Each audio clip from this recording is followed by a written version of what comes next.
Fun media প্রতিনিধি আওয়ারে স্বাগত জানাচ্ছি। আমি তৌহিদ শান্ত। আজকে আমাদের বিষয় রাষ্ট্র পুনর্গঠন ও বিরোধী দলের ভূমিকা। রাষ্ট্র পুনর্গঠনের বিষয়ে প্রধানমন্ত্রী কথা বলেছেন এবং আজকে তিনটি জায়গায় দেশের তিনটি স্থানে তিনটি গ্রাম আর কি, রাঙামাটির কাপ্তাই উপজেলার মিটিংগাছড়ি এবং দিনাজপুরের বোচাগঞ্জ উপজেলার নাফানগর গ্রাম এবং খুলনার পানখালী দাকোপের পানখালী গ্রামে, এই তিনটি গ্রামকে এসডিজির জন্য আদর্শ গ্রাম হিসেবে উদ্বোধন করেছেন প্রধানমন্ত্রী এবং সেইখান থেকেই তিনি এই বক্তব্যটি দেন যে বাংলাদেশ দীর্ঘ ফ্যাসিবাদী শোষণ এবং শাসনে ঋণ নির্ভর এবং আমদানি নির্ভর হয়ে একটি ভঙ্গুর রাষ্ট্রে পরিণত হয়েছে এবং সেই রাষ্ট্রকে পুনর্গঠন করতে হবে। এবং এই সময় কিন্তু তিনি এটাও বলেন যে এই পুনর্গঠন কিন্তু যেমন একটি মন্ত্রণালয়ের পক্ষে সম্ভব নয়, সবাইকে সমন্বিতভাবে কাজ করতে হবে, তেমনি একটি দল অর্থাৎ শুধুই যে সরকারি দলের পক্ষেই সম্ভব এই পুনর্গঠন করা তা নয়, বিরোধী দলের সাথে ঐক্যমতের সঙ্গে একসাথে কাজ করতে হবে। বিরোধী দলের যে ভূমিকা সেই জায়গাতেও তিনি একটু গুরুত্ব আরোপ করেছেন। এই বিষয়টি থাকবে এবং একই সঙ্গে আজকে আরেকটি গুরুত্বপূর্ণ বিষয় ঘটেছে, সেটি ঢাকায় নিযুক্ত ভারতের হাইকমিশনার দীনেশ ত্রিবেদী তিনি দেখা করেছেন প্রধানমন্ত্রীর সঙ্গে। দীনেশ ত্রিবেদী এখানে নিযুক্ত হওয়ার পরে এটি প্রধানমন্ত্রীর সঙ্গে প্রথম সাক্ষাৎ এবং সেখান থেকে প্রধানমন্ত্রীর সাথে সাক্ষাতের পরে স্বরাষ্ট্রমন্ত্রীর সঙ্গেও তিনি সাক্ষাৎ করেছেন। পরে পররাষ্ট্রমন্ত্রী এবং দীনেশ ত্রিবেদী দুজনেই বক্তব্য রাখেন। পররাষ্ট্রমন্ত্রী জানান যে শেখ হাসিনা এবং শহীদ শরীফ ওসমান হাদির হত্যাকারী এই দুই আসামিদেরকেই প্রত্যর্পণের জন্য ভারতকে বলা হয়েছে এবং একইভাবে দীনেশ ত্রিবেদী জানান যে তার প্রধানমন্ত্রী অর্থাৎ নরেন্দ্র মোদী চান বাংলাদেশের সাথে ভালো সম্পর্ক হোক এবং বাংলাদেশের সঙ্গে সম্পর্ক হবে হলো পিপল টু পিপল, অর্থাৎ ভারতের জনগণের সঙ্গে বাংলাদেশের জনগণের। অনেক দিন পর আমরা এই ধরনের কথা শুনেছি ভারতের কারোর মুখ থেকে যে বাংলাদেশের সাথে বাংলাদেশের জনগণের সাথে ভারতের জনগণের সম্পর্ক হবে। আমরা এই বিষয় নিয়ে আলোচনা করব। আমাদের সঙ্গে রয়েছেন ফরিদপুর ৪ থেকে বিএনপি থেকে নির্বাচিত সংসদ সদস্য শহীদুল ইসলাম বাবুল, আপনাকে স্বাগত জানাচ্ছি। এবং বাংলাদেশ জামাত ইসলামীর গাজীপুর ৪ থেকে নির্বাচিত সংসদ সদস্য সালাউদ্দিন আইয়ুবী, আপনাকেও স্বাগত জানাচ্ছি। দর্শক, আমরা শিরোনাম দেখে আলোচনা শুরু করব। এসএসসি ও সমমানের পরীক্ষার ফল প্রকাশ। মোট পাশের হার ৬২.25%। জিপিএ 5 পেয়েছেন ১,১৬,০০০ শিক্ষার্থী। ভয়ে ছিলাম যেহেতু এক বছরে পরে আমরা এসএসসি এক্সামটা দিলাম। রেজাল্ট পেয়েছি, সবাইকে জানিয়েছি, সবাই অনেক খুশি হয়েছে, আমি তো অনেক খুশি। আলহামদুলিল্লাহ, যেমনটা প্রত্যাশা করেছিলাম আমি ঠিক সেরকমটাই রেজাল্ট পেয়েছি। যেটা এক্সপেক্টেড করেছিলাম সেটা হয়নি। প্রত্যাশিত ফল পেয়ে খুশি শিক্ষার্থীরা। এবার পাশের হার ও জিপিএ 5-এ শীর্ষে ঢাকা শিক্ষা বোর্ড, সবচেয়ে কম ময়মনসিংহ বোর্ডে ফলাফলে এগিয়ে মেয়েরা। আগামীর বাংলাদেশ হবে একটি গণতান্ত্রিক ও কল্যাণ রাষ্ট্র, বললেন প্রধানমন্ত্রী। ৩ গ্রামকে এসডিজি ভিলেজ ঘোষণা। হাদি হত্যাকারীদের ও শেখ হাসিনাকে দ্রুত ফেরত চায় ঢাকা। দণ্ডপ্রাপ্ত শেখ হাসিনার বাংলাদেশে প্রত্যর্পণ করার বিষয়টি উঠে এসছে এবং আমরা তাদেরকে বলেছি এই প্রত্যর্পণ প্রসেস ত্বরান্বিত করার জন্য। বাংলাদেশ হেয় প্রতিপন্ন হয় এমন কাজ করবে না ভারত। আর দুই দেশই চায়, লোকেরা সাধারণ মানুষ কি চায়? সাধারণ মানুষ, ইন্ডিয়ার সাধারণ মানুষ, বাংলাদেশের সাধারণ মানুষ একই জিনিস চায়, সম্পর্ক ভালো। এবং গণভোটের রায় না মানলে দেশে বিএনপিও থাকবে না, মন্তব্য জামাত আমিরের। রাষ্ট্রপতি পদে অলি আহমেদের মনোনয়নপত্র সংগ্রহ 11 দলের। শুনছিলেন শিরোনাম, আমরা আলোচনা শুরু করবো। আমি একটু শহীদুল ইসলাম বাবুলের সাথে দিয়ে শুরু করতে চাই। আমি যতটুকু জানি যে গ্রামের উন্নয়নগুলো আপনার সাথে আলাদাভাবে কথা হয়, কারণ আপনি দীর্ঘ সময় কৃষক দলের কাজগুলো করেছেন এবং এই জায়গা থেকে বিশেষায়িতভাবে আপনি বেশ কিছু কাজ করেছেন। প্রধানমন্ত্রী যে 3টি গ্রামকে পাইলট প্রকল্প হিসেবে নিয়েছেন এবং সাস্টেনেবল ডেভেলপমেন্ট গোল এসডিজির মাধ্যমে এটিকে এগিয়ে নিয়ে যাচ্ছেন, আসলে মূল যে লক্ষ্যগুলো রয়েছে সরকারের, এই জায়গাগুলো আমি একটু জানতে চাই আপনার কাছ থেকে। মূলত আসলে এটা জাতিসংঘের একটা কর্মসূচি 15 সালে নেওয়া হয়েছিল 30 সাল পর্যন্ত। এসডিজি যে প্রোগ্রামগুলো মানে টেকসই উন্নয়ন লক্ষ্যমাত্রা, এখানে 17টা আইটেমকে যুক্ত করা হয়েছে। মানে শিক্ষা, স্বাস্থ্য, স্যানিটেশন, মা শিশু এদের সুরক্ষা, এই নানাবিধ ইস্যুগুলা, নিরাপত্তা। তো সেই প্রেক্ষাপট নিয়ে কাজ করছে বাংলাদেশ জাতিসংঘের এই মানে কর্মসূচির আওতায়। সেটা আজকে আমার প্রধানমন্ত্রী এটাকে স্যাম্পল হিসাবে ধরে উনি এটা নিয়ে কাজ করছেন। মূলত আসলে গ্রাম বলা হয় যে গ্রাম বাঁচলে বাংলাদেশ বাঁচবে। গ্রাম এবং শহরের যে বৈষম্য, সেই বিষয়গুলোকে দূরীকরণ করবার চেষ্টা, নাগরিক সুবিধা যেটা সিভিক ফ্যাসিলিটিস যেটা, সেই ফ্যাসিলিটিসটা গ্রামের মানুষ কতটুকু পাচ্ছে, এটা পাচ্ছে, এটা ঠিক। আমরা যখন ছোট ছিলাম তখনকার গ্রাম আর এখনকার গ্রাম ফার অ্যান্ড ফার ডিফারেন্স। সেই গ্রামে রাস্তাঘাট, অবকাঠামো এরকম আমরা দেখেছি যে চকিতে করে বাঁশ দিয়া মানে রুগীদেরকে একটা চিকিৎসা কেন্দ্রে নেওয়ার যে বাস্তবতা প্রয়োজনীয়তা, এটাও ছিল। আবার সন্তান অনেক দূরে চাকরি করে, বাবা মা মারা গিয়েছে, তাদের কাছে সেই খবরটা পৌঁছানো আসা পর্যন্ত এরকম হয়নি দেশের মধ্যে। এই বাস্তবতা বাংলাদেশে এখন নাই। একটা চমৎকার যোগাযোগ নেটওয়ার্ক হয়েছে। এটা শুধু যে বিএনপি সরকারের অবদান বা বিএনপি করেছে সেটা আমি বলছি না, এটা ধারাবাহিকভাবে কম বেশি, যদিও আরও হবার কথা ছিল। কিন্তু তারপরেও এখন শহর এবং গ্রামের মধ্যে এখনও বৈষম্য আছে। এখনও দারিদ্র্য যেমন শহরে আছে, গ্রামেও আছে। তীব্র দারিদ্র্য আছে, অশিক্ষা আছে, কুসংস্কার আছে, মারাত্মকভাবে এখনও আছে। পরিমাণ যদিও কমেছে, বা শিক্ষার সুযোগের অভাব আছে, চিকিৎসার অপ্রতুলতা আছে বা অপচিকিৎসা আছে। এই বিষয়গুলো অনেকগুলো বিষয় আছে। এখনও স্যানিটেশনের সংকট আছে, মায়েদের স্বাস্থ্য চিকিৎসার অনেক সংকট আছে, যারা চিকিৎসকের কাছে যাইতে পারে না। তো বলা হয়েছে বারবার যে গ্রাম বাঁচলে বাংলাদেশ বাঁচবে। আসলে বাংলাদেশের গ্রামগুলো এখনও মানে অনেক অসহায়, দারিদ্র্য, অবিচার, এই ধরনের সংকট এখনও আছে। সেটা নিয়ে অনেক কাজ করবার ব্যাপার আছে বা সুযোগ আছে আমাদের মতো দেশে। আমাদের ছোট দেশ, এটা ঠিক আছে, কিন্তু বিপুল জনগোষ্ঠী, এখানে বিপুল জনগোষ্ঠী, নানাবিধ সমস্যা, সংকট। এই সংকট এবং সম্ভাবনা নিয়ে কাজ করাই তো আসলে মূল কাজ। বৈষম্য আছে, শহর গ্রামের মধ্যে বৈষম্য, নানান ধরনের বৈষম্য আছে, ফ্যাসিলিটিজের বৈষম্য আছে। মূলত আমরা বৈষম্যের বিরুদ্ধে আন্দোলন করেছি, বৈষম্যের বিরুদ্ধে আমাদের মুক্তিযুদ্ধ হয়েছে। এই বৈষম্যটা দূরীকরণ, এটাই মূল কথা। এখনও ধরেন গ্রামের মানুষ যদি উৎপাদন না করে, বিশেষ করে কৃষক, আপনি জানবেন যে এখনও বাংলাদেশের আমরা গার্মেন্টস বলি, রেমিটেন্স বলি, কত কিছু বলি, কিন্তু বাংলাদেশের কৃষি এখনও এই বাংলাদেশের অর্থনীতির 55% প্রায় এই কৃষি থেকে 60%। এখন এত কিছুর পরে একসময় আমরা রচনা পড়তাম বাংলাদেশের বৈদেশিক মুদ্রার পাট, চামড়া, সেই বাস্তবতা এখন নাই। কিন্তু এখনও কৃষি বাংলাদেশের অর্থনীতির একটা গুরুত্বপূর্ণ বা সিংহভাগ ভূমিকা রাখে, কিন্তু সেই কৃষক অবহেলিত। কৃষক ধুকে ধুকে মরে, কৃষক তার ফসলে উৎপাদিত পণ্যের মূল্য পায় না, কৃষক তার বাবার চিকিৎসা করতে পারে না, কৃষক তার সন্তানকে ভালো একটা স্কুলে পড়ায়। যেই কৃষকের 10 বিঘা জমি, পরের বছর সেই কৃষকের জমি 1 বিঘা বিক্রি করে তার সংসার চালাতে হয়, কৃষি উৎপাদন করতে হয়।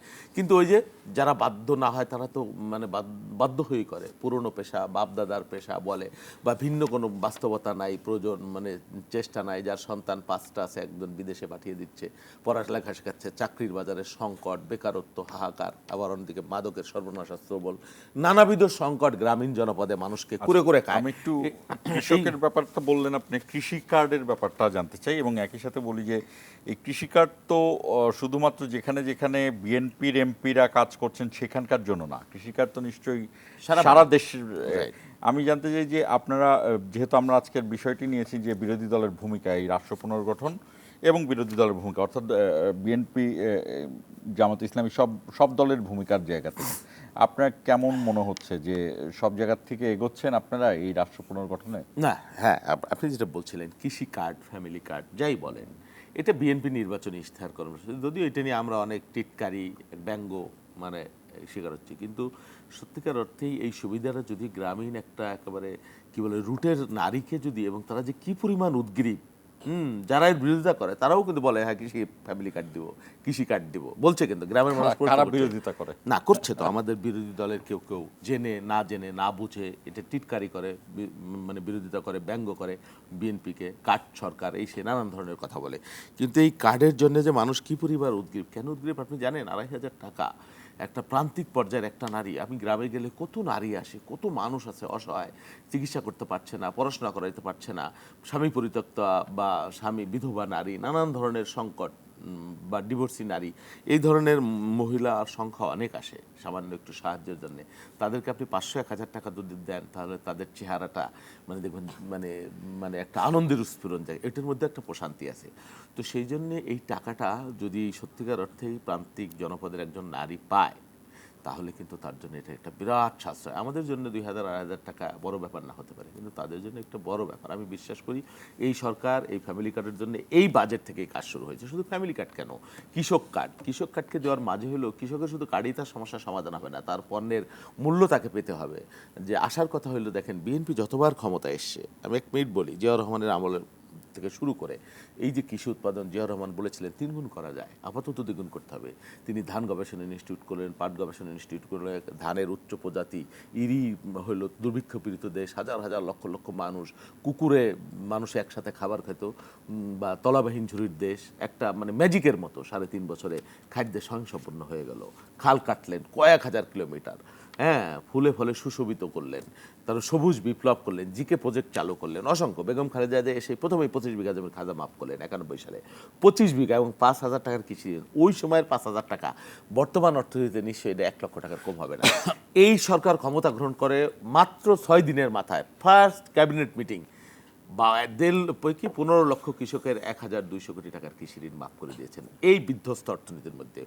আপনি সমালোচনা করবেন, সরকারের ভুলও হতে পারে, ব্যত্যয়ও আছে কোথাও কোথাও, সব জায়গায় সরকার তো আর ম্যাজিক না, সুইচ দিলেই সব একেবারে বাংলাদেশ সিঙ্গাপুর হয়ে যাবে, এটা বলাও বাতুলতা। কিন্তু সরকার তো চেষ্টা করছে, সরকারের আন্তরিকতার ঘাটতি নাই, কোথাও কোথাও ব্যত্যয় হতে পারে, আমি অস্বীকার করি না, কিন্তু সরকারের যেটা ভালো কাজ নিশ্চয়ই সেই জায়গাটা আপনি প্রশংসা করবেন। আমি একটু সালাউদ্দিন আইয়ুবীর কাছে আসি। আপনাদের অবস্থান কি? আপনার কেমন মনে হচ্ছে যে আপনারা নিজেরাও জানেন যে এই সময়ে বাংলাদেশ ব্যাংকের কি অবস্থা, কোন সময়টায় সরকার ক্ষমতায় এসেছে, তো আপনারা বলছেন, সংসদে কিন্তু অনেকবারই বলেছেন, এর আগে আমরা দেখেছি যে তেলের সংকটের সময় আপনাদের নেতা অর্থাৎ বিরোধী দলীয় নেতা বলেছেন যে একসাথে চলেন, একসাথে কাজ করি, একসাথে ওনাদের কাজ শুরু করেছেন। সেই জায়গা থেকে আপনাদের কি মনে হয় সরকারের এই সকল যেগুলো জনমুখী কাজ, সেখানে আপনাদের অবস্থান কোথায়?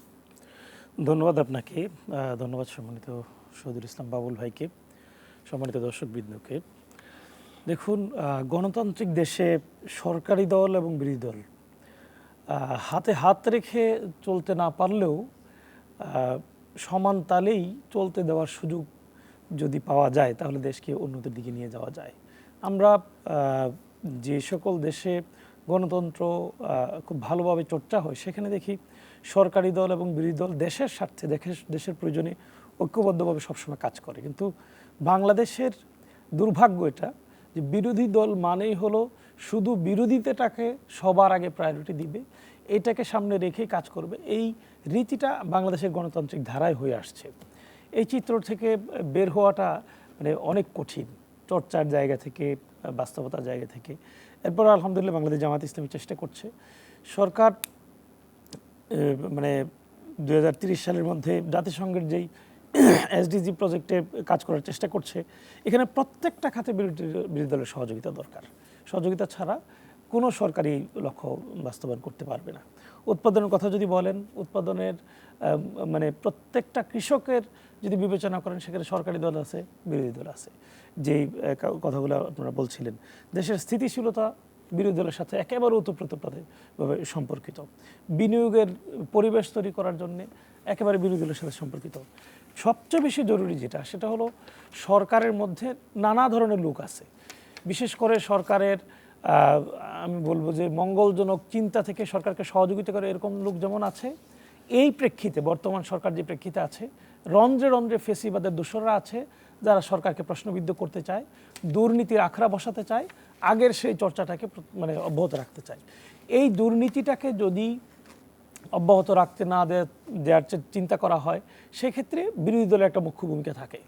সরকার যে প্রজেক্টগুলো নেয়, প্রত্যেকটা প্রজেক্টে সরকারের তদারকির বাইরে গিয়েও এত মানে ওয়াচডগের মতো ভূমিকা পালন করার পরেও দেখা যায় কোথাও কোথাও দুর্নীতি করতে তারা চেষ্টা করে। সেক্ষেত্রে বিরোধী দল যখন কথা বলে, ভূমিকা রাখে, সংসদে কথা বলে, রাজপথে কথা বলে, সরকার বাধ্য হয় সেইখান থেকে সরে আসতে এবং এই বিষয়গুলোতে ভূমিকা রাখতে। এটার কয়েকটা উদাহরণ আপনি দেখবেন। বাজেটে এবার সরকার যে কয়েকটা প্রস্তাবনা দিয়েছিল, এর মধ্যে একটা প্রস্তাবনা দিয়েছিল মুদি দোকানদারি যারা, তার মধ্যে 0.2% তাদের করার জন্যে, অগ্রিম শুল্ক আরোপ করার জন্য। বিরোধী দল তীব্র বিরোধিতা করেছে, সরকার এটাকে গ্রহণ করেছে, এখান থেকে সরে এসেছে।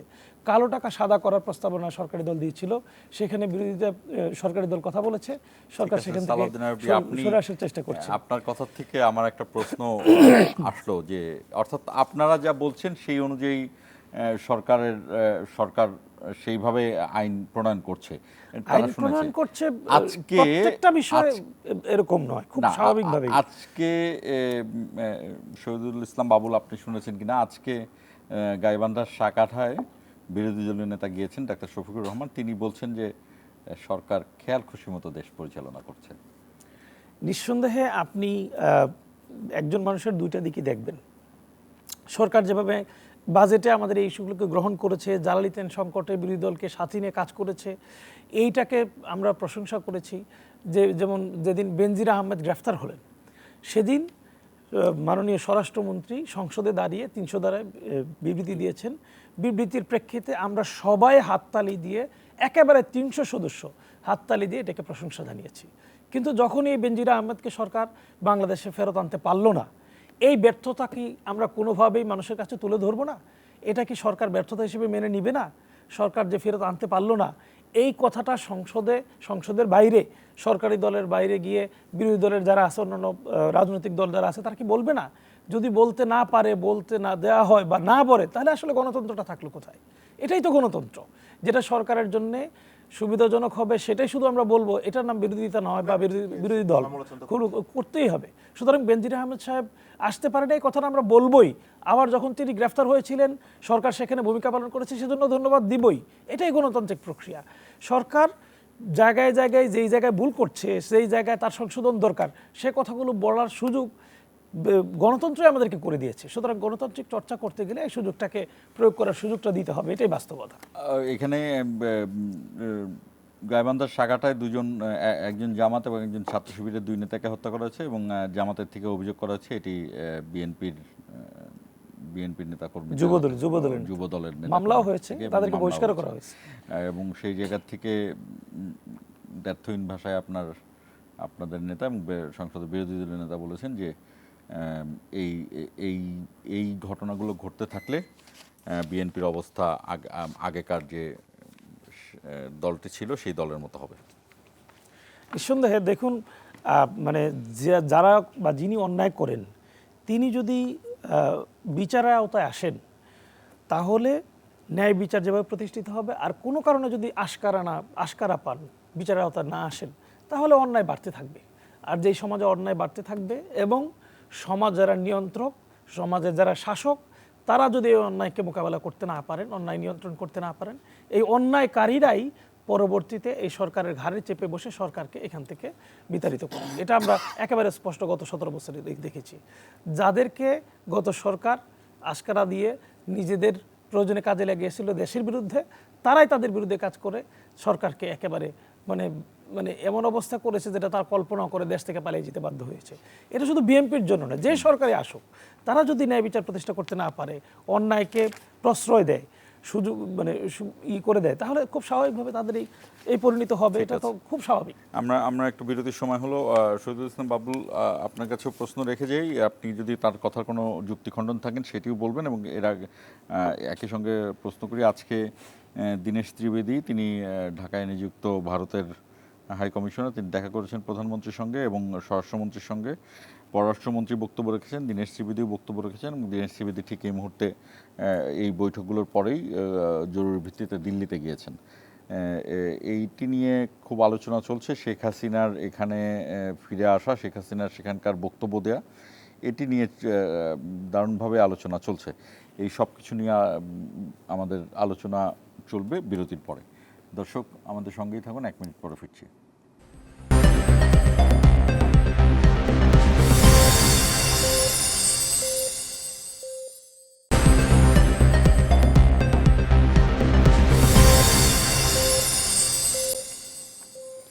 স্বাগত ইসলামী মির্জাপুর জিরা আওয়ারে যে বিষয়টি রেখেছিলাম শহীদুল ইসলাম বাবুল, আপনার যদি কোনো যুক্তি খণ্ডন থাকে সালাউদ্দিন আইয়ুবীর বক্তব্য সেটি দিতে পারেন। তবে আমরা যে বক্তব্যটি রেখেছি সেটি হলো যে আজকে পররাষ্ট্রমন্ত্রী যেটি জানিয়েছেন যে শহীদ শরীফ ওসমান হাদি তার যে খুনিরা তারা ধরা পড়েছে অনেক আগেই, সেই সম্পর্কে কাগজপত্র দেওয়া হয়েছে, কিন্তু এখনও সেটার কোনো পাওয়া যায়নি ভারতের পক্ষ থেকে। এবং একইভাবে সেইখানে যে বক্তব্য রাখছেন যিনি বাংলাদেশের মৃত্যুদণ্ডপ্রাপ্ত একজন আসামি শেখ হাসিনা, তার এই বক্তব্যটা আসলে কতটা আইনগত ভিত্তি আছে সেই জায়গা থেকেও প্রশ্ন তুলেছেন। দীনেশ ত্রিবেদীও দেখা করেছেন, তিনি বলেছেন যে এইবার জনগণের বা ভারতের জনগণের সঙ্গে বাংলাদেশের জনগণের সম্পর্ক উন্নয়ন ঘটবে। আচ্ছা, এই বিষয়টা আসছি, তার আগে একটু বলে নেই। আমাদের সহকর্মী সালাউদ্দিন আইয়ুবী ঠিক যথোচিতভাবেই কিন্তু বলেছেন যে ঠিক আছে, বিরোধী দলের তো একটা রোল থাকতে হবে, তাদের কাজই সরকারের ভুল ধরাই দেওয়া, সমালোচনা করা সব। আর ভিন্ন রাজনৈতিক দল, বিএনপি একটা রাজনৈতিক দল যাদের নীতি কর্মসূচি পদ্ধতি আদর্শ ভিন্ন, জামাত ইসলামের ভিন্ন বা এনসিপিরও ভিন্ন। তো সেই জন্যে সংসদীয় গণতন্ত্রে আমরা হাসিনাকে একসাথে উৎখাত করেছি, তার মানে এই শব্দে আমরা একাকার হয়ে গেছি সব দল। এটা আমাদের কমন একটা শত্রু ছিল, এটা ঠিক। আমরা সংসদেও কথা বলি, আলোচনা করি, সেখানেও ডিবেট হয়, কিন্তু যুক্তিসঙ্গত ডিবেট হয়, একসাথে হাসি খেলি বসি, ক্যান্টিনে কথা বলি, চমৎকার সম্পর্ক। এই যে সালাউদ্দিনদের সাথে আমারও ব্যক্তিগত সম্পর্ক ভালো, হ্যাঁ। কিন্তু কখনো কখনো কেউ কেউ কিন্তু খুবই মানে একটা সীমা লঙ্ঘন করার মতো কথা বলে থাকেন, যেটা খুবই দুর্ভাগ্যজনক। 5 মাসের একটা সরকার, অথচ এই সরকারের ধরেন আমি বলি কি যে হাসিনা, কেউ কেউ হাসিনার সাথে মিলেই ফেলেন, ফ্যাসিস্ট হয়ে গেছে বা ফ্যাসিস্ট হওয়ার পথে। গতকালকে এই কথা হ্যাঁ, এই ধরনের বিশেষ করে এনসিপিতে খুব বেশি বলা হয়। এনসিপি আমাদের তরুণ বন্ধুরা, আমাদের ভাইদের পার্টনার, যে কি বিএনপি ফ্যাসিস্ট হয়ে গেছে, বিএনপি এটা, এই গণঅভ্যুত্থান, কাল সকালেই অভ্যুত্থান। গণঅভ্যুত্থান এমন একটা পর্যায়ে নিয়ে আসছে যেটা একটা ছেলের হাতের মোয়া মনে হয়, চাইলেই সকাল বিকেল হয়। অথচ 17 বছর আমরা পারি নেই। সেই অর্থে একটা 2টা অনির্বাচিত সরকার চালাই গেছে হাসিনা, এর মধ্যে রাতের ভোট দিনের ভোট। অথচ এটা একটা নির্বাচিত সরকার, কত মানুষকে গুম করছে, খুন করছে, কত মিলিয়ন মিলিয়ন টাকা বাংলাদেশ থেকে পাচার করছে, কত মানুষকে এক্সট্রা জুডিশিয়াল, কত মানুষকে গুম করছে, আয়না ঘর দেখাইছে। অথচ এই সরকারের বিরুদ্ধে একটা অভিযোগ এখন পর্যন্ত আপনি আনতে পারবেন না, কিন্তু একটা অভিযোগ, মৌলিক অভিযোগ, গুরুতর অভিযোগ। তারপরে নাকি আমরা ফ্যাসিস্ট হয়ে গেছি। আমি বলি না সরকার সব কাজ ভালো করে ফেলছে, আপনি সরকারের লক্ষ্যটা, আপনি সরকারের চিন্তাটা, এবং বিএনপি আসলে চাইলেও পারবে না। বিএনপি কখনো হয় নাই ফ্যাসিস্ট, গণবিরোধী ভূমিকা রাখে নাই বিএনপি এই পর্যন্ত, অনেকবার ক্ষমতায় ছিল। তো সেই জন্য আমি বলি যে সরকারের ভুল, যৌক্তিক ভুল যেটা, অবশ্যই সেটা সমালোচনা করবেন। একটা সরকার ফেরেস্তা সরকার কখনো হয় না। আবার প্রিম্যাচিউরলি একেবারে এমন শক্ত কথা, গণ অভ্যুত্থান, হুমকি ধমকি, এইগুলো দেখাইলে হয় কি সম্পর্কের মধ্যে ফাটল ধরে, বা এই দেখা যায় সুবিধাটা আওয়ামী লীগ পায়, হাতে তালি দেয়।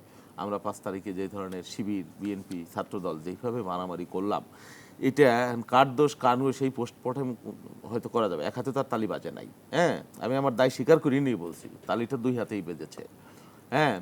তো এর বেনিফিটটা, এবং হাসিনার মুখটা খুব উজ্জ্বল হয়েছে, আওয়ামীদের মুখটা উজ্জ্বল হয়েছে এই গণঅভ্যুত্থানের 2 বছর। এটা একটা চ্যাপ্টার। আর আপনি যেটা বললেন যে দীনেশ ত্রিবেদীর সাথে আজকে প্রধানমন্ত্রীর যে আলাপ হয়েছে, একটা গণতান্ত্রিক প্রতিবেশী রাষ্ট্রের দেশ, government to government dialogue, negotiation, এটা হতেই হয়।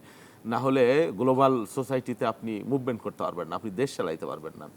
ভারতের সাথে আমাদের অনেকগুলো হিসাব নিকাশ বাকি। এই যে শেখ হাসিনার যে রিজিম, এই রিজিমটা তো মূলত ভারতীয় রিজিম ছিল। আমরা তো হাসিনার বিরুদ্ধে খালি লড়ছি, নট দ্যাট। হাসিনার শেকড় ছিল ওইখানে, তাদের বিরুদ্ধে, এবং সেটা তো প্রমাণিত সত্য। অনেকগুলো ইস্যু আমাদের নদীর ইস্যু, পানির ইস্যু, 52টা 55টা নদীর ফেলানি সহ অসংখ্য কি বলে সীমান্ত হত্যার ইস্যু আছে আমাদের ট্রেড ডেফিসিট আছে বিপুল অঙ্কের, তারপরে আমাদের অনেকগুলো এরকম ইস্যু আছে আমাদের এখানে, রাজনৈতিক হস্তক্ষেপের ইস্যু আছে। এই ইস্যুগুলা নিয়ে আমাদের অনেক। তারপরে সর্বশেষ আপনার হাসিনা ইস্যু, ধরেন মার্কিনীদের ওখানে আমাদের একটা বিশাল বাজার, এটা তাদের একটা ট্রাম্প কার্ড আমাদের জন্য। চাইনিজরা আমাদের একটা বিশাল এখানে ইনফ্রাস্ট্রাকচারাল বা ডেভেলপমেন্ট পার্টনার, গুরুত্বপূর্ণ, এটা তাদের একটা ট্রাম্প কার্ড ইস্যু আমাদের সাথে। আর ইন্ডিয়ার আছে হলো হাসিনা ইস্যু। হাসিনাকে নিয়ে ট্রাম্প কার্ড হিসেবে যদি তারা ব্যবহার করে, তাহলে কিন্তু ভারত বাংলাদেশ সম্পর্ক কখনোই উন্নতির দিকে যাবে না। এবং দুঃখজনকভাবে হলো সেটাই তারা করছে এতদিন পরে। নিশ্চয়ই তাদের একটা বোধোদয় হওয়ার কথা, ভারত তো আমাদের শত্রু না, কী কারণে শত্রু হবে, আমাদের প্রতিবেশী, আমরা তো এটা চেঞ্জ করতে পারবো না। বৈরিতা, শত্রুতা, এটা কোনোভাবেই কাম্য না। কিন্তু ভারত তারা বলেছিল যে নির্বাচিত সরকার আসলে, কিন্তু নির্বাচিত সরকারের সাথেও তাদের যে আচরণ, বিহেভ, নিশ্চয়ই সেই বিষয়গুলো আজকে আলোচনা হয়েছে এবং আমি শুনেছি যে উনি দিল্লিতে চলে গেছেন তাড়াহুড়া করে। আমি বিশ্বাস করি একজন ঝানু কূটনীতিবিদ, ওনারা যদি হাসিনা কার্ডকে ট্রাম্প কার্ড হিসেবে বাংলাদেশের সাথে ইউজ করে, এটা আবার সম্পর্ক একটা এমন জায়গায় যাবে না, ভালো কোনো জায়গায় যাবে না, সেটা বাংলাদেশের জন্যও মঙ্গলজনক নয়, ইভেন ভারতের জন্য। তারা তো বাংলাদেশ ডিল করেছে, বাংলাদেশের মানুষের শত্রুতা কেন তারা অর্জন করবে বা আমরাই কেন তাদের করব? এখানে ধরেন এই যে ওই পশ্চিমবাংলায় আমাদের নিকট প্রতিবেশী, এখানকার যে একটা সরকার হয়েছে, তারা যে ভাষায়, যে ল্যাঙ্গুয়েজে বা পুশিনের যে চেষ্টা তারা করেছে, এটি কি কোনো প্রতিবেশী সুলভ আচরণ, বন্ধু সুলভ আচরণ? এটা তো স্পষ্টত উস্কানি। এই উস্কানি তাদেরকে বন্ধ করতে হবে। যদিও কেন্দ্রের যে সরকার, এখানে সেই সরকার একই সরকার, তো তাদের এই লোকাল গভর্নমেন্ট যেটা বা রাজ্য সরকার যেটা, তারা তো একটা সুইচ দিলে সেটা বন্ধ হয়ে যাবার কথা। যেই ধরনের সাম্প্রদায়িক উস্কানিমূলক আচরণ করছে, সীমান্তে পুশিনের যে চেষ্টা করছে, যেই ধরনের বক্তব্য দিচ্ছে, এটা খুবই দুর্ভাগ্যজনক। এরকম আচরণ এবং বক্তব্য দিয়ে তারা যদি বাংলাদেশের বন্ধুত্ব চায়, তো এটা বৈপরীত্য, এটা স্ববিরোধী আচরণ বা কথাবার্তা। এটা কখনো না। আমরা বলি নাই যে ভারত আমাদের শত্রু, আমরা বলেছি আমাদের মেইন হলো যে সীমান্তের বাইরে তো আমাদের প্রভু থাকতে পারে না, আমরা ছোট রাষ্ট্র হইতে পারি, আমাদের আত্মসত্তা আছে, আমাদের মর্যাদা আছে, আমাদের বিশাল জনগোষ্ঠী আছে, তো আমাদের সার্বভৌমত্ব আছে। এর উপরে যদি আপনি হস্তক্ষেপ করেন, হুয়েভার ইউ, আপনি যেই হন, আমরা এটা মেনে নেব না, বাংলাদেশের মানুষ এটা নেবে না। আপনি দেখেছেন যে বিগত আমল, বিগত রিজিম যেভাবে একেবারে আত্মসমর্পণমূলক কূটনীতি ছিল, একপক্ষীয় কূটনীতি ছিল, সেটা এখন বহুপক্ষীয় কূটনীতিতে রূপ নেয়। বাংলাদেশকে এখন সমীহ করার সময় চাইনিজরাও বাংলাদেশের বন্ধুত্ব চায়, মার্কিনিরাও বাংলাদেশের বন্ধুত্ব চায়, এবং ভারত আমাদের চোখে চোখ রেখে কথা বলছে। তাদের চলন বলন, অ্যাটিটিউড, বডি ল্যাঙ্গুয়েজ আপনি খেয়াল করে দেখবেন, সেটাই হলো আসলে গণতন্ত্রের শক্তি। আমি একটু সালাউদ্দিন আইয়ুবীর কাছে আসি, আপনার অবজারভেশন কি এই বিষয়টা? দেখুন, দীনেশ ত্রিবেদী বাংলাদেশে এসেই তিনি বাংলাদেশের সীমান্ত বা সীমানা নিয়ে একটা কথা বলেছিলেন। ওই দীনেশ ত্রিবেদী এবং আজকের দীনেশ ত্রিবেদী একটু পার্থক্য আছে, মানে আমার কাছে মনে হচ্ছে আচরণ দেখে। আমরা বাংলাদেশের সাথে ভারতের সম্পর্কটা 2024 সালের 5ই আগস্ট শেখ হাসিনা ওই দেশে যাওয়ার পর থেকে জনগণের সাথে তাদের যে সম্পর্ক, এই সম্পর্কের মাত্রাটা একেবারে তলানিতে, এটা একেবারে স্পষ্ট বোঝা গিয়েছে। ভারত নির্বাচনের আগ মুহূর্তে ঘোষণা দিল যে নির্বাচিত সরকার আসলে সম্পর্কের উন্নতি হবে, এবং আমরাও আশাবাদী ছিলাম যে কিছুটা হলেও উন্নতি হবে অথবা অগ্রগতির যাত্রাটা অন্তত শুরু হবে। কিন্তু সর্বশেষ বাংলাদেশের একজন মন্ত্রী মর্যাদার উপদেষ্টা, তিনি সেখানে যাওয়ার পরে যে আচরণ করা হলো, পাশাপাশি সর্বশেষ শেখ হাসিনাকে কথা বলতে দিয়ে ভারতের দৃষ্টতা দেখিয়েছে, এগুলো প্রমাণ করে আসলে ভারতের ওই যে সম্পর্কের অবস্থানটা, এটা পরিবর্তন হয় নাই, বরং আমি বলবো অবনতি হয়েছে। এই অবস্থান থেকে বাংলাদেশ সরকারের এই মুহূর্তে যে উদ্যোগগুলো, আমি ব্যক্তিগতভাবে আমি মনে করি শুরুটা হয়েছে, যে তারা এই উদ্যোগটা শুরু করেছে, সেক্ষেত্রে একটা আশঙ্কা আবার নতুন করে তৈরি হয়েছে। এটা নিয়ে আমি একটু কথা বলতে চাই। সেটা হলো, দীনেশ ত্রিবেদী যেভাবে মাননীয় প্রধানমন্ত্রীর সাথে দেখা করেছেন, ঠিক একই সাথে রয়ের প্রধান পরাগ জৈন, তিনি বাংলাদেশে এখন আছেন, তার সাথে 4 জন সঙ্গী রয়েছেন, তারা প্রধানমন্ত্রীর প্রতিরক্ষা বিষয়ক উপদেষ্টার সাথে ইতিমধ্যে বৈঠক করেছেন। আমি জানি না কী কারণে তিনি এসেছেন, এবং তিনি আসতেই পারেন, যেহেতু সরকারি বিধি আছে, গোয়েন্দা সংস্থা কেউ যেতে পারে, বিশেষ করে উনি গোয়েন্দা সংস্থার প্রধান হিসেবে। এই সোর্সটা কোনটা? আমরা কিন্তু ইতিমধ্যে কনভেনশনাল মিডিয়া কিন্তু আমরা নাগরিক টিভি নিউজ করেছে, নাগরিক টিভি নিউজ এসেছে, ইত্তেফাকে নিউজ এসেছে, আমার কাছে এখন তথ্য আছে। তো এখানে এসেছে, এবং এখানে আসার আগে তিনি চীন সফর করে এখানে এসেছেন। আমরা হাসিনার সময় যেটা দেখেছি, হাসিনার সময় বাংলাদেশের জনগণকে ভারতের সাথে সম্পর্কের বিষয়ে কিছুই জানতে দেওয়া হয়নি, এমনকি ভয়াবহ বাংলাদেশের জন্য ক্ষতিকর চুক্তিগুলো করা হয়েছে, চুক্তি সম্পর্কেও জানতে দেওয়া হয়নি। বাংলাদেশের স্বার্থ বিকিয়ে ভারতকে স্বার্থ দেওয়ার মধ্য দিয়ে হাসিনা তার ক্ষমতাকে পাকাপোক্ত করার চেষ্টা করেছিল, আন্ডারগ্রাউন্ড একটা রিলেশনের মধ্য দিয়ে। আমি আশঙ্কা করছি যে ভারত হয়তো সেরকমই একটা সম্পর্ক চাচ্ছে হলো বর্তমান সরকারের কাছ থেকে, এই কারণেই রকে এখানে আনা হয়েছে। সেই কাজটি করছে কিনা, এটা নিয়ে আমার একটা আশঙ্কা রয়েছে। আমি আনা হয়েছে বলতে কে এনেছে? সরকার? না, সরকার, ভারত সরকার তাদেরকে পাঠিয়েছে। তো এইরকম কোনো উদ্যোগ যদি গ্রহণ করা হয় এটা হবে আমাদের জন্য আত্মঘাতী এবং বাংলাদেশের জনগণের সাথে প্রতারণা। আমরা চাই না সরকার এরকম কোনো ফাঁদে পা দিক, এরকম কোনো উদ্যোগ গ্রহণ করুক, বরং যা হবে জনগণ জানবে। জনগণের একেবারে ম্যান্ডেট নেওয়া মানে যেই সংসদ, সেই সংসদের সামনে প্রত্যেকটা বিষয় উপস্থাপিত হবে, তারপর ভারতের সাথে বাংলাদেশের সম্পর্ক নির্ধারিত হবে। এই আন্ডারগ্রাউন্ডের সমঝোতা যাতে না হয় এ বিষয়ে আমাদের স্পষ্ট বক্তব্য থাকবে। আরেকটা বিষয় এখানে ভাই বলার চেষ্টা করছিলেন যে শেখ হাসিনা বাংলাদেশে আসার যে ঘোষণা দিয়েছেন, আমি মনে করি এটা আসলে শেখ হাসিনার ঘোষণা না। শেখ হাসিনা আসলে বাংলাদেশে আসতে চাচ্ছে না, ভারত চাচ্ছে শেখ হাসিনা যত বাংলাদেশে চলে আসে। কারণ শেখ হাসিনা এবং তার দোসররা ভারতে থাকার কারণে বাংলাদেশের সাথে ভারতের সম্পর্কটা যে তিক্ত এবং এই কারণে সম্পর্ক আরও অবনতি হতে পারে, এটা একেবারে বাস্তবিক কারণ। সুতরাং ভারত চাচ্ছে তার এই জঞ্জালটাকে বাংলাদেশে ফিরিয়ে দিয়ে সে তার সম্পর্কের নতুন যাত্রা শুরু করতে। কারণ ভারত গণতান্ত্রিক দেশ হিসেবে গণতান্ত্রিক বাংলাদেশের যে এখন যা যাত্রা শুরু হয়েছে, এটার পরিণতি কি হতে পারে আগামী 2, 4, 10 বছর 20 বছরের মধ্যে আওয়ামী লীগের মতো দলের অথবা তাদের যে অবস্থান সেই জায়গা থেকে কি হতে পারে, এটা খুব উপলব্ধি পারারই কথা। তারাও উপলব্ধি করতে পেরেছে যে এই জঞ্জাল ফিরিয়ে দিতে হবে, ফিরিয়ে দিয়ে তাদের বাংলাদেশের সাথে ভারতের সম্পর্কটাকে আর স্বাভাবিক করতে হবে। কিন্তু কোনোভাবেই তো হাসিনা এটা চায় না। হাসিনা এইটাকে যাতে নিশ্চিত করতে না পারে, যাতে ভারত বাংলাদেশ সম্পর্কটা উন্নতি করতে না পারে, সেই ষড়যন্ত্র কিন্তু করে যাচ্ছে। আমি সরকারকে এটাও অনুরোধ করব, হাসিনা যাতে এই সম্পর্ক নতুন উত্তরণের জায়গায় যে যাত্রা শুরু হয়েছে সেখানে কোনো ব্যবহার তৈরি করতে না পারে, সেক্ষেত্রেও সরকারের ভূমিকাটা থাকতে হবে। আমি আরেকটা কথা বলতে চাই, সেটা হলো যে হাসিনা বাংলাদেশে আসছে, এইটা যেমনিভাবে ভারত চাচ্ছে সে কথা বলছে, এর মধ্য দিয়ে আবার তাদের দলীয় একটা এজেন্ডা হিসেবে জনশক্তিকে, তাদের নেতাকর্মীদেরকে উস্কানি দেওয়া বা চাঙ্গা করার একটা চেষ্টাও চলছে। এই জায়গায় কোথাও কোথাও সরাসরি বর্তমান সরকারের বিভিন্ন দায়িত্বশীল কর্তা ব্যক্তিরাও সহযোগিতা করছেন। কোথাও কোথাও যেমন আমাদের গাজীপুরে বিশাল মিছিল করেছে ছাত্রলীগ। বিশাল বলতে সমকালীন সময় তারা যে মিছিল করে, এই মিছিলটা, এই ধরনের মিছিল ছাত্রলীগ আসলে এর আগে করতে পারেনি, মিছিল করেছে। এটা নিয়ে আমরা আইন শৃঙ্খলা কমিটির বৈঠকে বিএনপির 4 জন সংসদ সদস্য, আমি একজন, 5 জন সংসদ সদস্যের মধ্যে 3 জন ছিলাম। 3 জনে উদ্বেগ প্রকাশ করা হয়েছে যে এত বড় মিছিল করে তারা এখনো কেন গ্রেফতার হয়নি, পরবর্তীতে কয়েকজন গ্রেফতার হয়েছে। এইভাবে যদি তাদের সেই হাসিনার প্ররোচনায় উস্কানিতে দেশে ফেরার যেই মিথ্যা আশ্বাসের ভিত্তিতে এই ধরনের দেশে বিশৃঙ্খলা তৈরির জন্য চেষ্টা চালায় আর কিছু কিছু কর্মকর্তা সহযোগিতা করে, তাহলে নতুন করে বাংলাদেশ আরেকটা বিশৃঙ্খলার দিকে যাবে।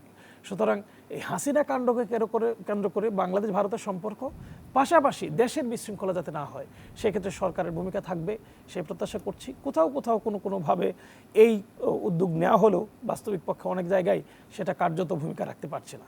আশা করি সেই আমি একটু বিরতিতে যাব, তবে বিরতিতে যাওয়ার আগে আমি একটি প্রশ্ন করে যেতে চাই। সেটি হলো যে বাংলাদেশ তো দেশ হিসেবে দেশের ডিপ্লোম্যাটিক যে দায়িত্ব, সেই কূটনৈতিক দায়িত্ব থেকে প্রতিবাদ জানিয়েছে এবং সেটি নিয়ে কথা বলেছে। অনেক সময় অনেক কথা আছে যেটি সরকার বলতে পারে না, বিরোধী দলকে বলতে হয়। বিরোধী দল গণভোটের রায় বাস্তবায়ন নিয়ে যতটা উদ্গ্রীব, শেখ হাসিনার এই বিষয়টি নিয়ে ততটা প্রতিবাদী ভূমিকায় আছে কিনা, শহীদুল ইসলাম বাবুলের কাছে এই প্রশ্ন থাকবে। আবার একটা ছোট্ট বিরতি নিচ্ছি, আমাদের সঙ্গেই থাকুন।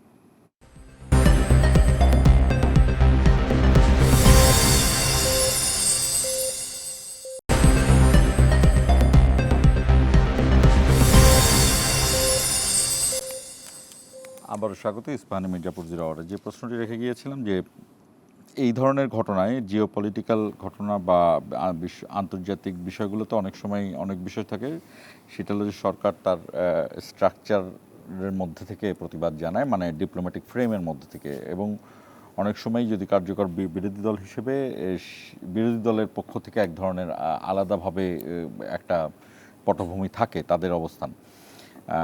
এই শেখ হাসিনা ভারতের সাথে সম্পর্ক পুরসীন, তারপর সীমান্তে, গতকালকেও সীমান্তে একজনকে মেরে ফেলা হয়েছে। এই সব কিছু মিলিয়ে বিরোধী দলের ভূমিকাকে আপনারা কেমন দেখছেন? না, এটা ঠিকই বলেছেন আপনি। সরকার চালানো, ধরেন বিরোধী দল চালানো বা রাজপথে বক্তৃতা দেওয়া এক ধরনের বিষয়, বাট সরকার চালানো বা কূটনীতি এটা একটু ডিফারেন্ট। কিন্তু মানে মানে এই জায়গাটা একটু হিসাব করে মেপে মেপে বলতে হয়, মেপে মেপে করতে হয়। সরকার সব যা চায় তা সবসময় বলাও যায় না বা সবসময় করাও যায় না, এটা রিয়েলিটি আর কি, সে যে দলের সরকারই হোক যেটাই হোক। তো সেই জন্য অবশ্যই বিরোধী দল না, বিরোধী দলের ভূমিকা আমি নেতিবাচকভাবে দেখি না, নেতিবাচকভাবে দেখি না। এই ইস্যুতে বিরোধী দল ভালোই বলছে, ঠিকই বলছে, এবং আমি মনে করি এটা তাদের যে বক্তব্য সেটা যুক্তি আছে বা সঙ্গত দেশের প্রয়োজনেই তারা বলছে। কেউ কেউ অতি বেশি বলছে, বিশেষ করে দু একজন ইউটিউবার যারা, তারা যেটা বলছে, এবং তারা তো বিএনপিকে ভারতের দালালি বানাই দিচ্ছে কেউ কেউ দুর্ভাগ্যজনকভাবে। যদিও মানে তেল আর জল, বিএনপি যেভাবে ক্ষতিগ্রস্ত হয়েছে এটা অন্য কোনো রাজনৈতিক দল সেভাবে কখনো হয়নি যাদেরকে নিয়ে বলা হয়েছে। সেই জন্য অবিবেচনাপ্রসূত কথা বলা বা না বলাই সেও, বা এটা বললে এটা দুর্ভাগ্যজনক হয়ে যায় বা বিভ্রান্তি তৈরি হয়। আমি বিরোধী দলের যে ভূমিকা, আমি এটাকে নেতিবাচকভাবে দেখি না সত্যিকার অর্থেই, এই ইস্যুতে অন্তত। আর আমি যেটি বলছিলেন, প্রধানমন্ত্রী কিন্তু একটি কথা বলেছেন এই চট্টগ্রামে, সেটি হলো যে এক ধরনের, আপনিও বললেন এখন যে বিভ্রান্তি করার চেষ্টা করা হচ্ছে, মানুষকে বিভ্রান্তর মধ্যে নেওয়া হচ্ছে এবং অস্থিতিশীল পরিস্থিতি তৈরি করা হচ্ছে। এখান থেকে আশঙ্কাটা আসলে কি? মানে বিভ্রান্তি তৈরি করছে দেশের প্রধানমন্ত্রী গত পরশুদিন যে চট্টগ্রামে গেলেন, বিরোধী দল বিভ্রান্তি তৈরি করছে জ্বালানি খাত নিয়ে, বিদ্যুৎ নিয়ে। হ্যাঁ, আমি বুঝতে পেরেছি। বিরোধী দলকে একদম সুনির্দিষ্টভাবে বিরোধী দল বলেনি, একটি পক্ষ। আচ্ছা, এইটা বলি, একটি পক্ষ, এই পক্ষের মধ্যে দেশি বিদেশিও আছে। হ্যাঁ, আমাদের তো এনিমিও আছে, সবাই তো আমার বন্ধুরা, দেশে আছে, দেশের বাইরেও আছে। বা বিরোধী দল চাইবে সরকার যদি ব্যর্থ হয় সেই সুযোগটা ক্যাশ করতে, এটাও তো তারা চাইতে পারে বা চায়। আমাদের জ্বালানির যে ইস্যুটা বা অন্যান্য যে ইস্যুগুলো, জ্বালানির ইস্যুটা খুবই সেন্সিটিভ ইস্যু, এটা নতুন ইস্যু না, এটা বার্নিং ইস্যু। এবং দীর্ঘদিনের এই সংকটটা আদানির কাছে আমাদের জ্বালানি সেক্টরে দেওয়া আছে, তারপরে অনেকগুলো প্রাইভেট পাওয়ার সেন্টার যেটা করা হয়েছে, হ্যাঁ, জ্বালানি কেন্দ্র প্রাইভেট সেক্টরে দেওয়া হয়েছে, সেগুলো বসায় রাখলেও মানে টাকা খরচ, আবার প্রোডাক্ট করতে গেলে বিদ্যুৎ আরও টাকা খরচ, এবং ম্যাক্সিমাম আপনার কয়লার বা তেল ভিত্তিক বা গ্যাস ভিত্তিক যেই কেন্দ্রগুলা। তো দুর্ভাগ্য হলো বিএনপি ক্ষমতা আসার কয়েকদিনের মধ্যে মিডল ইস্টে আমাদের যে মেইন সোর্স মানে জ্বালানি এবং আপনার গ্যাসের, সেই সোর্সটা একটা সংকটাপন্ন অবস্থায় পড়ে গেল। হ্যাঁ, পড়ে যাবার পরে স্বাভাবিকভাবেই জ্বালানি সংকটটা আগেও ছিল, স্বাভাবিকভাবেই এটা একটা মারাত্মক ঝুঁকির মধ্যে পড়ে গেল। এবং মাঝখানে একটা কৃত্রিম একটা দেখানো হইলো, যদিও সেটা ছিল না, একটা হুজুগের মধ্যে দিয়ে এটা হলো। তারপরে আমরা সরকারি দল বিরোধী দল আমরা কমিটি করে দিলাম বিরোধী দাবির প্রেক্ষিতে, এবং সেটা সমস্যার সমাধান হয়ে গেল, ভালো। এখন আবার ধরেন বিদ্যুতের ক্রাইসিস হচ্ছে, বা আপনার আনোয়ারায় চট্টগ্রামে যে আপনার গ্যাস এই শোধনাগার ছিল, হ্যাঁ, সেই শোধনাগার একটাই হওয়াতে গ্যাসের একটা প্রবল সংকট হলো। যদিও সেই সংকট মোটামুটি এখন ওভারকাম হয়ে গেছে গ্যাসের, কিন্তু অ্যাজ এ হোল গ্যাস এবং তেলের তো একটা সংকট রয়ে গেছে, আছে। এবং এই সংকট তো আমরা তৈরি করিনি, এই সংকট একটা গ্লোবাল সংকট, এবং এই সংকটে পৃথিবীর বড় বড় দেশ কিন্তু সাফার করতেছে, আমরাও সাফার করছি। আমরা চাই এই ইস্যুতে বিএনপি, আমাদের বিরোধী দল আমাদের যৌক্তিক সমালোচনা করবে, এবং এই সমালোচনাটা গঠনমূলক হবে এবং আমাদেরকে পরামর্শ দেবে, এটা আমরা এক্সপেকটেশন করি। তা না দিয়ে যদি বিভ্রান্তি তৈরি করা হয় তাহলে কিন্তু সেটা দুর্ভাগ্যজনক। সালাউদ্দিন আইয়ুবী, আমরা শেষের দিকে অনুষ্ঠানের, আমি যে কথাটি বলছিলাম, শহীদুল ইসলাম বাবুল বললেন যে সরকারে থাকার সময় অনেক কিছুই বলা যায় না যা বিরোধী দলের পক্ষ থেকে করা যায়, যেগুলো বিষয় জিওপলিটিক্যালি। আপনারা কি মনে করেন যে এই ভারত বাংলাদেশের এই যে টানাপোড়েন, এটি নিয়ে বিরোধী দল হিসেবে আপনাদের জায়গাটা বেশ শক্ত অবস্থানে আছে? দেখুন, সরকারের পক্ষ থেকে টানাপোড়েনের প্রতিবাদ, হ্যাঁ, সরকারের পক্ষ থেকে প্রত্যেকটা ইস্যুতেই যেভাবে কথা বলার দরকার, বিশেষ করে একেবারে উন্মুক্তভাবে, কূটনৈতিকভাবে নয়, সরাসরি, এটা আসলে সরকারের পক্ষে বলা যায় না, বলে না সাধারণত, এটা রীতিমধ্যে পড়ে না। কূটনৈতিক তৎপরতার মধ্য দিয়ে সরকার হয়তো সেটা ডিপ্লোম্যাটিক চ্যানেলটা ইউজ করে সরকার করে। তো পুশিন এই মুহূর্তে ভারত বাংলাদেশের সম্পর্কের একেবারে শুরুর দিকের যেই এই সরকারের সাথে মানে সংকটের কথা বলতে পারেন বাংলাদেশের সাথে, পুশিন একটা ইস্যু ছিল। তারপরে সীমান্ত হত্যা, 10টা হত্যা এখন পর্যন্ত হয়েছে, এগুলো একটা ইস্যু ছিল। এগুলো নিয়ে সীমান্তবর্তী যে জেলাগুলোতে পুশিন হয়েছে এবং হত্যা হয়েছে, গত 12ই জুন বাংলাদেশ জামাত ইসলাম এবং 11 দলীয় জোট তারা সেখানে সমাবেশ করেছে। সমাবেশ করে একটা প্রতিবাদ যখন জানা হয়েছে, তারপরে 15ই জুন ঢাকায় প্রতিবাদ সমাবেশ এবং মিছিল করা হয়েছে। সরকারি দল চাইলেই তো এখন ভারতের বিরুদ্ধে মিছিল করতে পারবে না, এটা সরকারি দলের রীতির মধ্যে পড়ে না। জামাত ইসলামী বা বিরোধী দলের এই সুযোগ আছে, এই সুযোগ তারা পালন করতে পারছে বা চেষ্টা করছে। জামাত ইসলামী আবার অস্ত্র নিয়ে ভারতের বিরুদ্ধে এখন যুদ্ধ করতে পারবে না। তাদের জন্য মিছিল করাটা, তাদের জন্য প্রতিবাদ বক্তব্য দেওয়াটা, সরকারকে এই ব্যাপারে উদ্যোগ গ্রহণ করার জন্য নানাভাবে জামাত ইসলামের পক্ষ থেকে বক্তব্য পৌঁছানোটা, জনগণকে এই ব্যাপারে উৎসাহিত করাটা, জনগণকে জানানোটা, এটা দায়িত্ব। জামাত ইসলামী সেই দায়িত্বটা পালন করছে, ভূমিকা রাখছে। এর বাইরে যদি কূটনৈতিক চ্যানেলে তৎপরতায় ওর অগ্রগতির জন্যে কোনো ধরনের পরামর্শ থাকে, সেটা জামাত ইসলামের পক্ষ থেকে সরকারকে দেওয়া যেতে পারে। সরকারকে সবসময় জামাত ইসলামী দেওয়ার চেষ্টা করেছে। যখন জ্বালানি তেল সংকট হয়েছে তখন জামাত ইসলামী সম্মানিত আমির ডাক্তার শফিকুর রহমান তিনি বলেছিলেন D8-এর সাথে কথা বলে এই জ্বালানি সংকট নিরসনে বিশেষ উদ্যোগ গ্রহণ করা যেতে পারে। তখন পরামর্শ দিয়েছিল, একেবারে লিখিতভাবে তিনি সেখানে তার ফেসবুক ওয়ালে তিনি লিখেছেন, পরবর্তীতে মৌখিকভাবে তিনি বিভিন্ন সমাবেশে বলেছেন। সর্বশেষ শেখ হাসিনা যেই সাংবাদিক সম্মেলন করলো এবং রণধীর জয়সওয়াল তিনি ভারত থেকে বলেন যে শেখ হাসিনার বক্তব্য এটা ভারতের বক্তব্য নয়, এই চিন্তাধারার তিনি বিরোধিতা করেছেন ডাক্তার শফিকুর রহমান। তিনি বাগেরহাটে একটা সমাবেশে তীব্র ভাষার প্রতিবাদ জানিয়েছেন। এ ধরনের দৃষ্টতা যেন ভবিষ্যতে দেখানো না হয় সে ব্যাপারে ভারতকে তিনি সতর্কও করেছেন। যেই কাজগুলো একটা বিরোধী দলের পক্ষে করা সম্ভব, দরকার, এই মুহূর্তে জনগণের পক্ষ থেকে প্রত্যাশা, সবগুলোই বাংলাদেশ জামাতে ইসলামী কার্যত সেখানে ভূমিকা রেখেছে এবং করেছে। তো হ্যাঁ, বলতে পারেন যে পরিমাণ সভা সমাবেশ নিয়ে করেছে, অন্যান্য ইস্যুগুলো নিয়ে করেছে, সেই পরিমাণ সমাবেশ আমি ওটাই বলছিলাম যে গণভোটের ব্যাপারে যতটা আপনারা আগ্রহী, গণভোট ইস্যুটা তো দীর্ঘদিন যাবত চলে আসছে, সুতরাং দীর্ঘদিন যাবত নানা কর্মসূচি পালিত হচ্ছে। সেই কারণে এটা সংখ্যা, পরিধি, বিস্তৃতি, জনগণের মধ্যে এটার জানাশোনা, প্রত্যাশা এটা বেশি। এই ইস্যুটা একটা একটা করে আসছে, বারবার জামাত ইসলামের পক্ষ থেকে নানাভাবে নানা সময় এই ইস্যুতে জামাত ইসলাম কথা বলার চেষ্টা করছে, তাদের যে ভূমিকা যেভাবে রাখা দরকার সেভাবে রাখার চেষ্টা করছে। শহীদুল ইসলাম বাবুল 1 মিনিট দিতে পারবো না, থ্যাংক ইউ। যে হলো আমরা আলোচনা করলাম, ঠিকই আছে। ভারত বাংলাদেশ সম্পর্ক বাংলাদেশের উপর ডিপেন্ড করে না, ডিপেন্ড করে তাদের উপর। এটা কূটনৈতিক বক্তব্যে পররাষ্ট্র মন্ত্রণালয় সেটা বলেছে। এবং আমাদের যে সমস্যার সম্ভাবনা, আমরা বিশ্বাস করি যে আমরা সরকারি দল, বিরোধী দল যারাই আছি দেশের মধ্যে, আমরা গণতন্ত্রের একটা পথে যাত্রা শুরু করেছি। আমাদের গণতন্ত্র ব্যাহত হয় এরকম দায়িত্ব কাজ কেউই আমরা করব না। এবং আমাদের কমন এনিমি ফ্যাসিবাদ। আমাদের এই ফ্যাসিবাদ যাতে আর কখনো না আসে, বা এই অপশক্তি আবার যাতে না আসে, এবং যদি আসার কোনো চেষ্টা করে আমরা সকলে মিলে প্রতিহত করব। এটাই আমাদের অঙ্গীকার। আপনাদের দুজনকেই ধন্যবাদ। আমরা যে ফ্যাসিবাদের সময়ের কথা বলি, সেই সময়টায় বিভিন্ন চুক্তি হয়েছে, বিভিন্ন ঘটনা ঘটেছে, এবং সেই ঘটনাগুলোতে আমরা বিরোধী দলকে কোনো ধরনের ভূমিকা নিতে দেখিনি, এবং বিরোধী দলকে দেখিনি। কিন্তু সেখান থেকে সংসদের বাইরে বিএনপি যতটা পেরেছে করেছে, কিন্তু সংসদের বাইরে থেকে যে দাবি দেওয়া জানানো সেটি আসলে খুব একটা কার্যকর হয় না। যে কারণে আমরা জাতীয় পার্টিকে বিরোধী দল হিসেবে দেখেছি। তারা দীর্ঘ সময় সরকারের সাথে ছিল, সরকারের সাথে ছিল, মানে বিরোধী দলটাই ছিল, সরকারের মন্ত্রীও ছিল, আবার বিরোধী দলের পালন করেছে। যে কারণে ওই সময়টা আসলে বিরোধী দলের ফ্রেমিংটা মানুষও বুঝতে পারে নাই যে আসলে কে বিরোধী দল, কে সরকারি দল। আশা করছি যেই সংসদ এবং যেই নির্বাচনের মাধ্যমে এই সংসদ পাওয়া গেল এবং ভোটের মাধ্যমে সেই সংসদের থেকে যে কোনো আন্তর্জাতিক ইস্যুতে ঐক্যমতেই থাকবে বিরোধী দল এবং সরকারি দল। শেষ করছি। ইস্পাহানি মিডিয়া পুরজিরা।